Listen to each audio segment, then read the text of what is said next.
Asia না, আমরা বিশ্ব মঞ্চে বাংলাদেশকে নিয়ে যেতে চাই।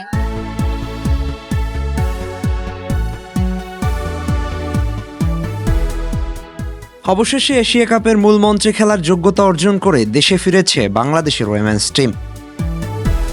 নানা আয়োজন আর আতিথেয়তায় মধ্যরাতে হাতিরঝিলে বরণ করে নিয়েছে বাংলাদেশ ফুটবল ফেডারেশন বাফুফে। অত রাত হওয়া সত্ত্বেও সমর্থকদের উপস্থিতি ছিল চোখে পড়ার মতো।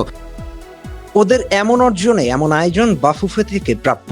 বাফুফে বস তাবিত আউয়ালও সশরীরে উপস্থিত ছিলেন এই অনুষ্ঠানে। দীর্ঘ ৪৫ বছর পরে এশিয়া কাপের মূল মঞ্চে খেলার সুযোগ হয়েছে বাংলাদেশের। এর আগে ১৯৮০ সালে একবার খেলেছিল বাংলাদেশ পুরুষ ফুটবল টিম। এরপর আর মূল পর্বে অংশগ্রহণ করতে পারেনি কেউ। এবার সেই অসম্ভব কাজটাকেই সম্ভব করে দেখালো বাংলাদেশের বাঘিনীরা। শুধু এশিয়া কাপই থেমে থাকতে চান না ঋতুপর্ণা চাকমা এবং আফিয়া খাতুন। তাদের স্বপ্ন এবার বিশ্ব মঞ্চে। তাদের বিশ্বাস তারা বিশ্বকাপে খেলার যোগ্যতা অর্জন করবে। ঋতুপর্ণা চাকমা বলেন, আজকে যে এই পর্যায়ে আমরা আসছি, এটা হচ্ছে একটা ছিল টিম ওয়ার্ক। আমরা বাংলাদেশের মেয়েরা জানি কিভাবে কঠিন পরিস্থিতি ফাইট করতে হয়। আপনারা আমাদের উপর বিশ্বাস রাখবেন, আমরা আপনাদেরকে নিরাশ করব না। ক্যাপ্টেন আফিয়া খন্দকারের চোখে একই স্বপ্ন, এশিয়া নয় বিশ্বকাপে খেলবে বাংলাদেশ। শুধু সাউথ এশিয়া না, এশিয়া না, আমাদের বিশ্ব মঞ্চে দেশকে আরো অনেক দূর নিয়ে যেতে পারি। বিশ্বকাপে সুযোগ পেতে টপ 6 এর মধ্যে থাকতে হবে বাংলাদেশকে। মূল চ্যালেঞ্জটা হবে সেখানে, যেখানে এশিয়ার বড় বড় দলগুলোর বিপক্ষে ফাইট করতে হবে।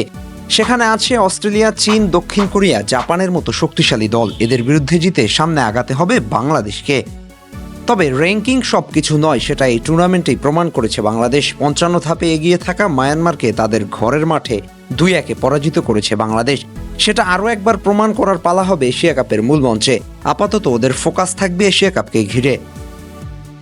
যারা স্বপ্ন দেখতে জানে, সঙ্গে কঠোর পরিশ্রম, তাদের আটকে রাখার সাধ্যকার। ওরা বাংলাদেশ ফুটবলকে বিশ্ব দরবারে নিয়ে যেতে প্রস্তুত। দরকার শুধু পরিচর্যা।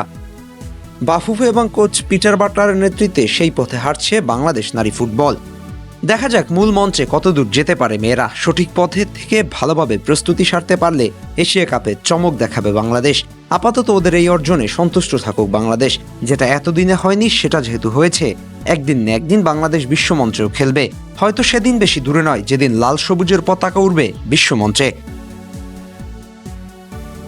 আহমেদ হাসনাইন খান, টিম স্পোর্টস।